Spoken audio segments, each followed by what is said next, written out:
दोस्तों, स्वागत है आप सभी का बाजार भास्कर में, जहां आपको मिलती है स्टॉक मार्केट की सबसे तेज और जरूरी खबरें, वो भी आपकी अपनी लैंग्वेज हिंदी के अंदर।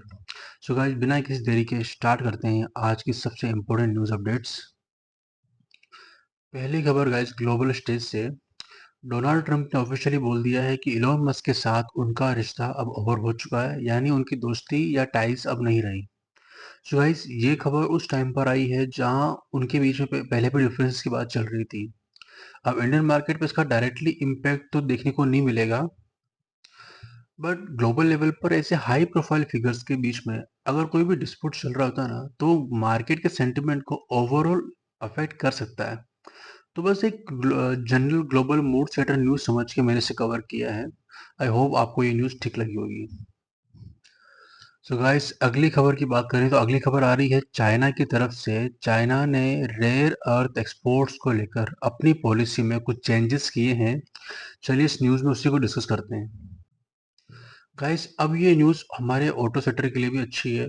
चाइना ने रेयर अर्थ मेटल्स के एक्सपोर्ट्स के लिए कुछ एप्लीकेशंस को अप्रूव होना स्टार्ट कर दिया है, यानी अब सप्लाईज आने की उम्मीद थोड़ी बढ़ गई है। पिछले दिनों तो फाड़ा प्रेसिडेंट CS विंगेश्वर ने ये तक कह दिया था कि जून के एंड तक इंडियन ऑटो मैन्युफैक्चरिंग प्लांट्स बंद हो सकते हैं बिकॉज ऑफ रेयर अर्थ की शॉर्टेज से। ओके, सो ये एक ओवरऑल पॉजिटिव न्यूज़ है। अगर रेयर अर्थ मेटल्स की सप्लाई नॉर्मल होती है तो Indian economy, Indian auto industry को एक बड़ी राहत मिलेगी। प्रोडक्शन रुकने का डर थोड़ा कम हो जाएगा। इसका सीधा-सीधा इम्पैक्ट पड़ेगा ऑटो सेक्टर के स्टॉक्स, मेजर स्टॉक्स जैसे कि अशोक लेलैंड, बजाज ऑटो और ल्यूमेक्स ऑटोटेक जैसे कंपनीज को मिल सकता है। सो गाइस, ऑटो सेक्टर पर नज़र बना के रखनी है हमें बिकॉज़ ऑफ दिस न्यूज़। अगली न्यूज़ है गाइस, यूएस की ऑयल प्राइसेस और यूएस के जॉब्स डेटा जो अभी-अभी हाल ही में आए हैं। सो उस न्यूज़ में हम लोग उनके इम्पैक्ट को डिस्कस करेंगे इंडियन स्टॉक मार्केट पे। गाइस, WTI यानी कि West Texas intermediate crude oil, WTI crude oil करीब-करीब 2% से बढ़कर $64 पर बैरल के ऊपर सेटल हो चुका है। ये नवंबर के बाद सबसे बड़ा वीकली गेन है यूएस के लिए। अब इसका रीजन क्या माना जा रहा है? यूएस का जॉब डेटा जो कि उम्मीद से ज़्यादा स्ट्रॉन्ग आया है, जिसने इकोनॉमिक स्लोडाउन की चिंता को लगभग खत्म ही कर दिया है या कम कर दिया है। और ऑयल की डिमांड बढ़ने की उम्मीद और भी ज़्यादा बढ़ चुकी है ओवरऑल ग्लोबली। इसी वजह से यूएस WTI क्रूड ऑयल के प्राइसेस भी हाई हो चुके हैं because of an better US job data. हम इंडिया के लिए दोस्तों ऑयल प्राइसेस को बढ़ना जनरली नेगेटिव ही होता है। ठीक है, इंडियन स्टॉक मार्केट के लिए ये थोड़ा सा नेगेटिव हो सकता है, बट हम अगर बड़े ऑयल इंपोर्टर हैं तो इंपोर्ट बिल बढ़ता है और इन्फ्लेशन का डर भी बढ़ता रहेगा इसकी वजह से because of this increased crude oil prices. So इससे कंपनीज के प्रॉफिट्स पर असर पड़ सकता है। जैसे रिलायंस जैसी इंडस्ट्री जैसे ये कंपनीज होती हैं जो कि ऑयल इंपोर्ट करती हैं, तो उन पर एक मिक्स इम्पैक्ट हो सकता है, लेकिन ओवरऑल इकोनॉमिकली ये हाँ, मतलब ये इकोनॉमिकली कंसर्न तो है ओवरऑल। ठीक है दोस्तों, अगली न्यूज़ है Trump and China are ready to talk in London. ठीक है, तो बातचीत को लेकर वो तैयार हो चुके हैं। जियोपॉलिटिकल थोड़ी सी एक बहुत ही आप मान के चलेंगे जियोपॉलिटिकली काफ़ी इंपॉर्टेंट न्यूज़ है, इसलिए इसको हमने कवर किया है। सो गाइस, न्यूज़ में क्या है कि डोनाल्ड ट्रंप लंदन में 9 जून को यानी कि आज चाइना के साथ में एक कॉन्फ्रेंस करने वाले हैं। इसका मतलब ये है कि यूएस और चाइना के बीच डिप्लोमेटिक टॉक्स फिर से शुरू हो रही है और खास करके ट्रेड और टैरिफ पर बात होगी। अब इंडियन स्टॉक मार्केट पर इसका इम्पैक्ट देखने को मिल सकता है कि ये एक पॉजिटिव सिग्नल होगा इंडियन मार्केट के लिए, क्योंकि जब ग्लोबल पावर्स के बीच टेंशन थोड़ी कम होती है तो ओवरऑल ग्लोबल ट्रेडिंग और इकोनॉमिक स्टेबिलिटी बढ़ जाती है। इसका फायदा इनडायरेक्टली इंडियन मार्केट्स को भी मिलता है, खास करके हमारी एक्सपोर्ट ओरिएंटेड जो कंपनीज होती हैं उनको। ठीक है, सो ग्लोबल पीस से बढ़कर से बाजार में भी एक पीस आ सकता है। तो इस पॉलिटिकल स्टेबिलिटी का बेनिफिट इंडियन स्टॉक मार्केट को देखने को मिलेगा, खास करके एक्सपोर्ट सेक्टर की कंपनीज को। Okay, so export oriented companies को हम लोग हमारी वॉच लिस्ट में रख सकते हैं। गाइस, अगली न्यूज़ है आरबीआई की तरफ से। अब तो पूरा इंडिया जानता है इस न्यूज़ को कि आरबीआई ने ह्यूज लेवल्स पे रेट्स को कट कर दिया है। फाइन, सो इस रेट कट के बाद में इंडिया में कम्प्लीटली पॉजिटिविटी आ चुकी है। मार्केट्स बहुत अच्छा परफॉर्म कर रहे हैं। इंडियन मार्केट ने निफ्टी 50, बैंक निफ्टी, सेंसेक्स जैसे मेजर इंडेक्सेस ने बहुत ही अच्छे से क्लोज किया है। Fine, so Just an overview for you guys who haven't read the news completely. So RBI ने गाइस सब कुछ झोंकाते हुए रेपो रेट को 50 बेसिस पॉइंट से घटाकर 5.5% पे लाके रख दिया है और सीआरआर कैश रिजर्व रेशियो को भी 100 बेसिस पॉइंट से कम कर दिया है। इससे बैंकिंग सेक्टर में पूरे पूरे लगभग 2.5 लाख करोड़ का लिक्विडिटी इंजेक्ट हो चुका है मार्केट में। लेकिन आरबीआई गवर्नर ने साथ ही साथ एक कॉशियस सेंटिमेंट भी दिया इंडियन मार्केट को कि और ये कह दिया है कि फ्यूचर में और रेट कट्स की उम्मीद अब लगभग ना ही होगी। ठीक है। सो ओवरऑल इम्पैक्ट तो आप देख ही चुके मार्केट पे। रियल स्टेट और ऑटो सेक्टर ने तो बहुत ही ज़्यादा अच्छे से आउट परफॉर्म कर दिया है एक ही दिन में। ठीक है। ओवरऑल मार्केट की बात करें तो पूरी इकोनॉमी को बूस्ट मिलेगा। ठीक है। जो स्टॉक्स के लिए जनरली बुलिश होता है, फाइन। और फ्यूचर आउटलुक की बात करें तो आरबीआई गवर्नर ने सिग्नल दिया है कि बड़ा रेट कट था अभी के लिए, लेकिन आने वाले टाइम में हम लोग रेट कट्स नहीं करने वाले हैं या चांसेस बहुत कम है। ठीक है। सो शॉर्ट टर्म में गाइस बूस्ट मिलेगा और मिला ही है। ठीक है। बट लॉन्ग टर्म के लिए हमें वेट एंड वॉच करना पड़ेगा। Guys now this news is the huge news for the day. HDFC bank के सीईओ हैं।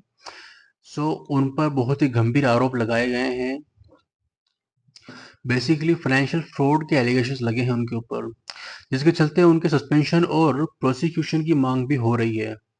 बैंक ने इन आरोपों को बिल्कुल गलत बताया है और कहा है कि ये उनको लोन रिकवरी से रोकने की साजिश है। फाइन। तो इंडियन मार्केट के लिए इसका इम्पैक्ट आप देख सकते हैं कि ये खबर एचडीएफसी बैंक के लिए तो नेगेटिव है ही। ठीक है। और ओवरऑल निफ्टी 50 बैंक निफ्टी जिनमें एचडीएफसी बैंक जैसे बैंक्स का बहुत हेवी वेटेज है, उसकी वजह से ये इंडेक्सेस भी नेगेटिव हो सकते हैं। क्योंकि जब कोई सीईओ जैसी पोजीशन पर ऐसे एलिगेशन लगते हैं तो इन्वेस्टर कॉन्फिडेंस हिल जाता है और बैंक्स के स्टॉक पर प्रेशर आ सकता है। हालांकि बैंक ने डिनाई किया है कि फिर भी अनसर्टेनिटी बनी रहेगी मार्केट में कि एचडीएफसी बैंक के शेयर्स में अभी भी वोलेटिलिटी देखने को मिल सकती है आपको। गाइस अगली न्यूज़ है सुजलोन एनर्जी को लेकर। उनके प्रमोटर्स उनके स्टॉक्स में सेलिंग कर रहे हैं, तो एक इम्पोर्टेंट न्यूज़ आ रही है। सुज़लोन एनर्जी की बात करें गाइस तो प्रमोटर्स कंपनी में अपने 2.9% के स्टेक को ब्लॉक डील के थ्रू बेच के निकल रहे हैं। ये डील करीब करीब 1295 करोड़ यानी कि 1300 करोड़ की हो सकती है। इंटरेस्टिंग बात ये है कि इसमें शेयर्स पर 180 दिन का लॉक इन पीरियड भी है। अब गाइस इसका इम्पैक्ट क्या हो सकता है इंडियन स्टॉक मार्केट पे। प्रमोटर्स द्वारा इतना बड़ा स्टेक सेल करना शॉर्ट टर्म में थोड़ा सा सेलिंग प्रेशर को लेके आ ही सकता है। लेकिन अगर ये डेट मैनेजमेंट करने के लिए किया जा रहा है और लॉक इन पीरियड भी है, तो मार्केट इससे पॉजिटिवली भी ले सकता है। ठीक है। क्योंकि ये एक रिन्यूएबल एनर्जी सेक्टर है, कंटिन्यूड इंटरेस्ट को दर्शाता है। सुजलोन के इन्वेस्टर को इस पर थोड़ा सा ध्यान देना चाहिए। अब आते हैं गाइस मार्केट के बादशाह रिलायंस इंडस्ट्री पर। एनालिस्ट ने इसके टारगेट प्राइसेस को बढ़ा दिया है क्योंकि स्टॉक 2025 में ऑलरेडी 18% ऊपर जा चुका है। सभी ब्रोकरेजेस ने जैसे कि जेपी मॉर्गन, बर्नस्टीन ने जियो, रिटेल और एनर्जी सेगमेंट्स में इसकी ग्रोथ को लेकर काफ़ी ऑप्टिमिज्म जताया है। ठीक है।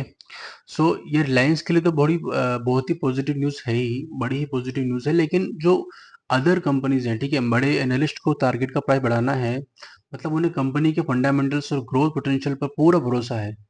इससे स्टॉक में और इन्वेस्टमेंट आ सकता है क्योंकि रिलायंस का मार्केट में वेटेज ज़्यादा है, ये ओवरऑल निफ्टी और सेंसेक्स को भी पुश दे सकता है। सो रिलायंस के साथ साथ other major companies related to the same sector और related to the Indian economy, उन सभी के लिए पॉजिटिव न्यूज़ है। ठीक है। बिकॉज इन्वेस्टर्स का कॉन्फिडेंस बढ़ रहा है रिलायंस जैसी बड़ी कंपनी पर जो कि इंडियन इंडेक्स को लीड करता है। अगली न्यूज़ है बजाज के लिए। बजाज ऑटो के लिए CLSA ने 20% अपसाइड की संभावना जताई है। इसका रीज़न है कि कंपनी की स्ट्रॉन्ग एक्सपोर्ट की ग्रोथ और इलेक्ट्रिक व्हीकल सेगमेंट में कंपनी का तेजी से बढ़ता हुआ कदम है। अब इसका इम्पैक्ट इंडियन मार्केट पे क्या हो सकता है। बजाज ऑटो के लिए पॉजिटिव न्यूज़ है गाइस। ऑब्वियसली ये दिखाता है कि जो कंपनीज ग्लोबल डिमांड और फ्यूचर टेक्नोलॉजी जैसे ईवी पर फोकस कर रही है, उनके लिए ग्रोथ के बड़े ही मौके हैं फ्यूचर में। ब्रोकरेजेस का पॉजिटिव आउटलुक दूसरे टू व्हीलर स्टॉक्स और ईवी स्पेस में काम करने वाली कंपनीज पर भी पॉजिटिव असर डाल सकता है। अगली न्यूज़ है गाइस ल्यूमेक्स ऑटो को लेकर। ल्यूमेक्स ऑटो टेक्नोलॉजीज ने FY26 तक 20% ग्रोथ रखने का एम्बिशियस टारगेट रखा है और इसमें सबसे ज़्यादा रोल प्ले करेगा उनका ग्रीन फ्यूल डिवीज़न, जिससे 800 से 1000 करोड़ तक का रेवेन्यू कंपनी एक्सपेक्ट कर रही है। अब इसका इम्पैक्ट इंडियन स्टॉक मार्केट पे क्या हो सकता है? ये ल्यूमेक्स ऑटोटेक के लिए पॉजिटिव न्यूज़ है। स्ट्रॉन्ग ग्रोथ आउटलुक खास करके ग्रीन टेक्नोलॉजी से ड्राइव हो रही ग्रोथ इन्वेस्टर्स को और ज़्यादा अट्रैक्ट करेगी। ये ऑटो कंपनी सेक्टर में दूसरे कंपनीज के लिए भी एक पॉजिटिव एग्जांपल सेट कर सकती है। और आखिर में गाइस टाटा कम्युनिकेशंस ने एशिया में अपनी नेटवर्क कनेक्टिविटी को बढ़ाने के लिए एक नया high capacity submarine cable system TGN-IA2 launch कर दिया है। ये एशिया के बिजनेस के लिए कनेक्टिविटी को मजबूत बनाएगा, खास करके AI और डेटा सेंटर जैसे एप्लीकेशंस के लिए। अब इसके इम्पैक्ट को समझते हैं।